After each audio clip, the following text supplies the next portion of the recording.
So here I have a little synthesizer sequence that by itself sounds really nice and enjoyable, but as soon as I send it into this reverb, kind of seems to shift to some new galaxy. And in this video I want to show you how you can set up exactly this type of reverb inside your DAW. So first of all, hi and welcome to this video. In case you're new here, my name is Yannis, and on my channel you can find many videos about creative music production, for example making sounds. So in case you enjoy this video, you can already keep in mind that there's more to be found on my channel. So for this sound I was using Ableton Live's stock reverb, but you should be able to transfer it to whatever reverb you're using. And also I must say that I was kind of inspired by the sound of the Eventide black hole effect, which I also have as a plugin, and it's this super wide open reverb that isn't really realistic, because that's also one thing I want to say. The reverb we're creating here is purely fictional, so to say. So it's not about replicating some realistic concert space or studio room. This is purely for some cinematic, psychedelic, open, wide sound effect. If I create reverbs, I always prefer to put them on some return tracks, because for me it's easier to balance the volume this way. And you can easily create some return track by right-clicking and clicking Insert Return Track. And then you see here those A, B knobs, which means that if you increase the amount of one of them, it's going to send your original signal into this effect. And yeah, I find this a very natural way of just balancing the volume and the amounts of your effect. After loading the plugin, you always have to make sure that your dry-wet knob is on 100%, which isn't the case with the Ableton stock reverb. So that's always the first thing you should check, because otherwise you make another duplicate of the original sound, and we already have it on the original track, so it doesn't make any sense. And also I like to put the quality to high, because it's by default on eco, and I made the experience that most computers handled it quite well.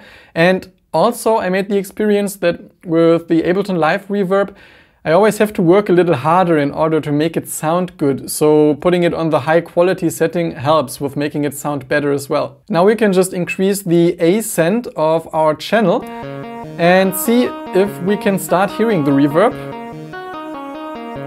which is the case, but it sounds really uninspiring, so let's see how we can change that. Looking at the Ableton stock reverb can always be a little intimidating at first, and I feel like other plugins just look a little more inviting, but nevertheless you can get through it. And the most important thing in my opinion is that you know that there are three main parts of the sound. So you have like the global part, where you just determine the size of the room and the decay time, like the reverb time, how long you actually have the reverberation. And also you have like early reflections, which are like the first impulses of the sound, and the diffusion, which are like the later impulses of the sound, or how the sound kind of travels away after those initial early reflections. And if you want to create this long, big reverb, first thing you should do is just increase the decay time to maybe around 6 seconds, because we need some long reverb tail. And also play a bit with the size, and I'm gonna put it directly to where I had it, which was like 85, because if you do it while playing, you always get some glitches with the sound, and it doesn't even matter in which mode, also in eco. So I just want to save you from that and put it to the right amount immediately. And after adjusting the decay time and the size, the reverb sounds like this.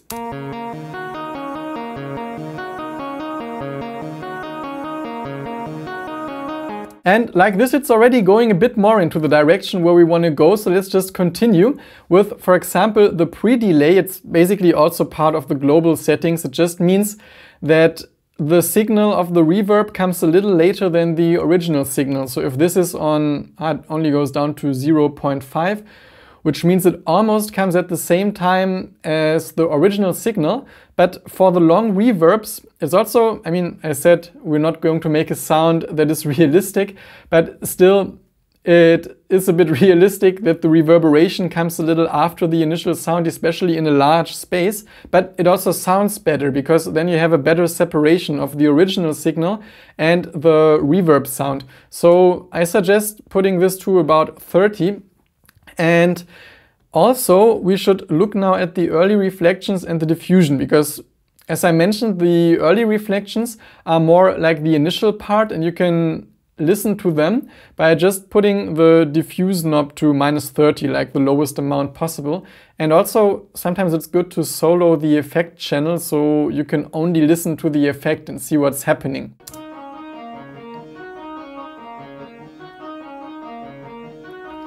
So that's just the sound of the early reflections, and as you can hear, it doesn't even sound so much like reverb.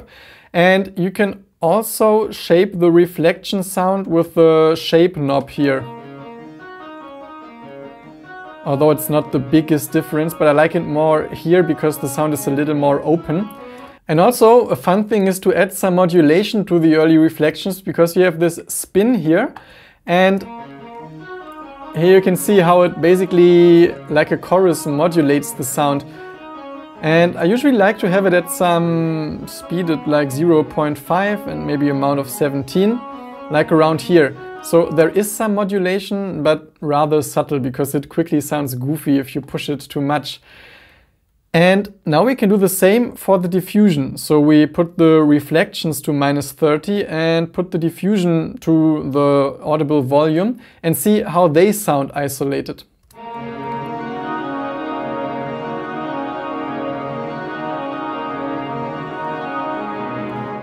So you can see that the diffusion is more relevant for the type of reverb sound that we're trying to achieve.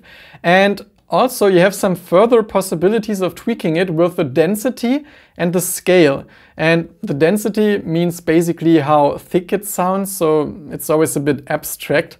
But if I put it all the way up, I feel like it sounds thicker than here. It thins out a little. And the scale is basically some, how to say it, says coarseness of the density. So the higher you put it, the mufflier it sounds, and the more you put it to the left, the more open it sounds, which is why I also prefer having it to the left, because this muffliness doesn't sound so great to my taste. I'll just quickly show you both extremes, because also if I edit this in real time, there are the glitches again, so I'll just save you from that.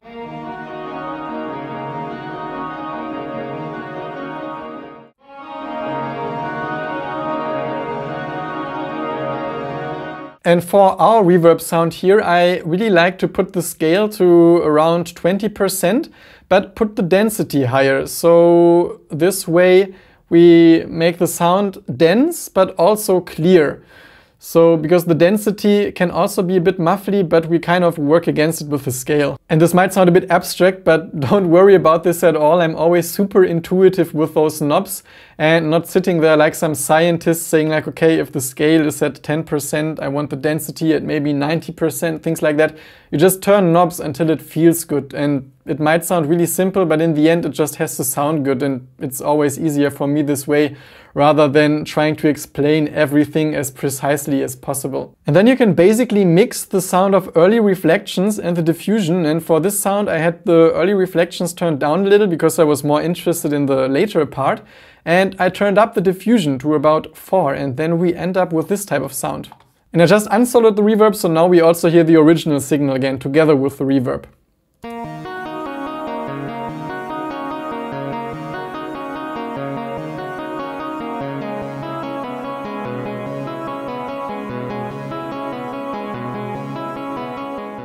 By the way, in case you generally want to improve your music production or music making skills, I want to warmly invite you to take a look at my Skillshare profile, because while on YouTube I have like smaller videos like this, for Skillshare I made a couple of full-length classes that always follow some particular subject and really take some in-depth look.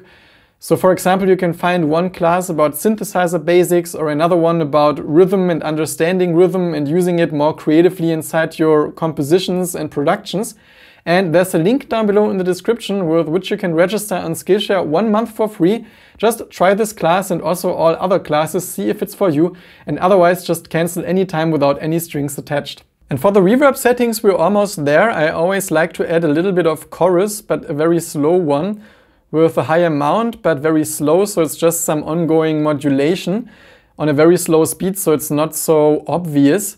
And also I suggest taking off a little low frequencies of the diffusions, because we have the input processing. And this is always a bit weird with the Ableton reverb, because the low cut here, it looks like it's very low, but it's just a scaling of this EQ graph here that is very confusing, because you see the low cut is already at 830, which is way too high. So I rather stay away from it, because if we bring it to a lower part, it also changes the other filter, and you always have to work a lot to find a good setting if you don't want to low cut too much. So I usually just don't do it and use some EQ later, and we will. But it really makes sense to take out some low frequency content from the diffusion, because otherwise we have a lot of low frequency content piling up over time. So this way we just make the whole sound a little thinner, not too thin. It's also important to not set this too high, because a lot of the charismatic sound is actually in the mid-range. But yeah, this is actually a useful thing you should also do. And now our reverb sounds like this.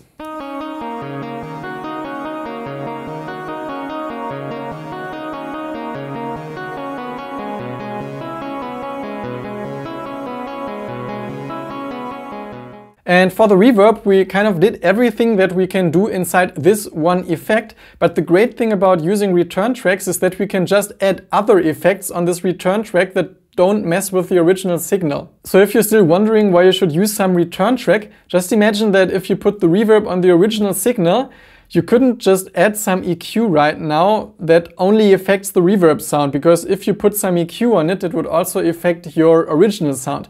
But if you put the EQ on the return track, now you can just mess with the reverb sound and the original sound will just stay untouched, and that's just way easier to work this way. And one effect that in my opinion really helps in order to bring the reverb more to life is a saturator. And here, for example, I just used some very simple setting, a soft sine, because it's a rather modest one with a little bit of drive. You always have to manage the gain so it's at the same volume as before, because usually it just gets louder. And this way the reverb just sounds a little richer in its frequency content. It's more present without actually being louder.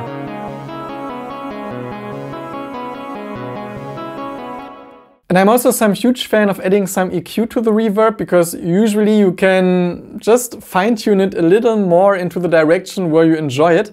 And taking off some low end is again a good idea. Here I did it at about 50 Hertz, because again, this type of reverb has a lot of character also in the mid-range, so I don't want to cut too much of it.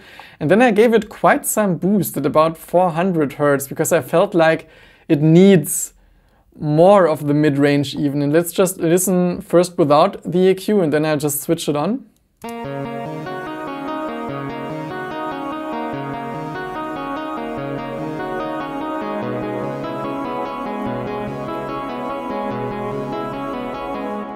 And this is purely personal taste, so maybe you don't like this boost. I like it because I feel like the reverb sounds better in this mid-range, and through the mid-range it sounds a bit dirtier, but also more charismatic, and I enjoy it. But again, here is the part where you can really play around for yourself. Now, please don't go just yet, because I want to share one more thing with you that in my opinion is really, really amazing in order to make the reverb sound a little less digital, because still you might say, okay, it sounds a bit lifeless. And there's one thing you can do, which is adding some LFO, which you find under modulators, and put it next to the reverb. And with this LFO, you can, in a very slow speed, modulate some parameters of the reverb that will make it sound a little more lively. So if you go to map, for example, you can map the decay time, and we don't want it to move this much, but just maybe in between, let's say 6 and maybe 9. I was just making a cut because it always takes a while to figure out the right amount. So here you see it moves kind of between 6 or 5.7 and around 9, and it's subtle.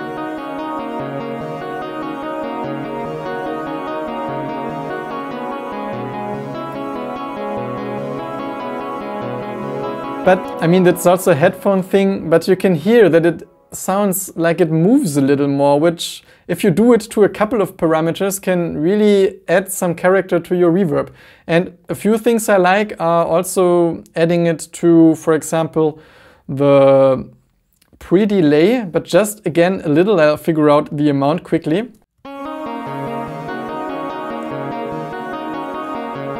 And you can hear that there are some irregularities that are really pleasant, because if you mute the LFO, it's just more flat. Now I'll quickly map it to two more things that I particularly enjoy. Now you can see how the chorus and the spin moves around, and yeah, the decay time, pre-delay are also moving, and they all move with the same LFO. It would also make sense to use different LFOs so they are more independent, because now everything moves at the same speed, but I just did it for showing it to you. You can do it for yourself and experiment with it. But yeah, let's just listen once more to the reverb, and there are always those little swells that in a pleasant way make the reverb sound less stiff.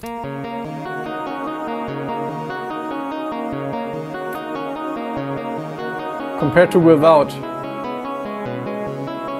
Just more flat. Maybe you like it also, but I like it more with a little bit of modulation. And if you're still looking for some cool synthesizer sound that you can use together with this reverb, I warmly invite you to check this playlist, because here are many sound design tutorials, mostly about making synth sounds.